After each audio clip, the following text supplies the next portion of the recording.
Joaquim Severino, filósofo, em seu livro, na obra de 1994, na página 20, ao analisar a ação humana sobre a natureza, aponta que esta está impregnada pela ação subjetiva, sendo a primeira forma de praxe dos homens, e se configurando originalmente como trabalho, ou seja, ação transformadora sobre a natureza, para arrancar dela os meios de sobrevivência.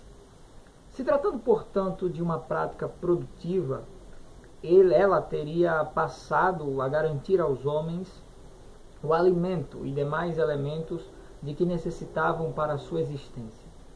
Para Severino, tal prática teria se dado num processo de continuidade aperfeiçoada de ação instintiva. Ele acredita que, ao voltarmos a nossa visão às condições originárias da existência dos homens, podemos observar que, ao atuar através da sua atividade produtiva sobre a natureza pelo trabalho, cuidando de prover sua existência mediante a apropriação e a incorporação dos recursos naturais transformados, os homens não estabelecem apenas relações individuais com a natureza. Ao mesmo tempo em que vão estabelecendo essas relações técnicas de produção, eles vão instaurando outras tantas relações interindividuais. Eles criam a estrutura social. Mircea Eliade, um historiador romeno, em sua obra, por sua vez, ao expor as principais ideias religiosas e crises políticas no Antigo Egito, observa que o nascimento da civilização egípcia jamais deixou de maravilhar os historiadores, especialmente ao quarto milênio. Uma vez que, para Eliade, durante os 2 milênios que antecederam a formação do Reino Unido egípcio, as culturas neolíticas continuaram a se desenvolver, mas sem profundas modificações. Então, os contatos com a civilização sumeriana provocaram uma verdadeira mutação. Para exemplificar essa transformação, Eliade nos conta que o Egito tomou emprestado o sinete cilíndrico, a arte de construir com tijolos, a técnica de fabricação de barcos. Inúmeros motivos artísticos e, sobretudo, a escrita surgiu bruscamente, sem antecedentes, no começo da primeira dinastia, cerca de 3.000 anos. Deste modo, a estrutura social foi se constituindo fundamentalmente de relações de poder, enquanto a sociedade ia se instaurando como uma estrutura hierárquica. Severino vai dizer que, sendo o poder social exercido por uns sobre os outros, de modo diretamente proporcional à apropriação pelos indivíduos ou grupos dos meios de produção e, consequentemente, de sobrevivência, o poder social, que assim se torna poder político, encontra sua base de fato no poder econômico, ou seja, no domínio dos meios de prover a própria existência material.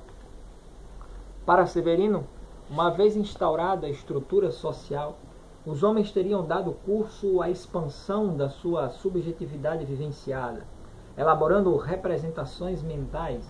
Assim, o esforço do espírito humano teria sido direcionado para compreender a realidade, dando-lhe sentido, uma significação. Mediante o estabelecimento de nexos aptos a satisfazerem as exigências intrínsecas de sua subjetividade, é que a espécie humana, constituída biologicamente como tal, elabora instrumentos, artefatos, costumes, normas, códigos de comunicação e convivência como mecanismos imprescindíveis para a sobrevivência dos grupos e da espécie. Paralelamente, e posto que as aquisições adaptativas da espécie às peculiaridades do meio não se fixam biologicamente nem se transmitem através da herança genética, os grupos humanos põem em andamento mecanismos e sistemas externos de transmissão para garantir a sobrevivência nas novas gerações.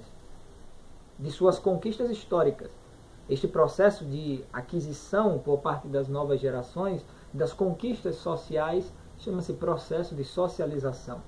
Costuma também denominar-se genericamente como processo de educação, segundo a obra de Gomes.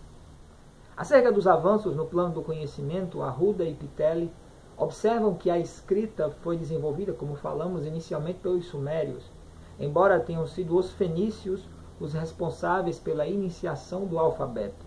No mesmo período teria surgido o cálculo matemático, a geometria, as unidades de peso e medidas, a astronomia, o calendário lunar e solar, a medicina e até mesmo a farmácia. Além disso, apareceram também neste período as primeiras obras literárias, como a Epopeia de Gilgamesh, que nós vamos falar em seguida, e os grandes códigos religiosos e morais, como o de Moisés, a Torá, e o Código de Hammurabi.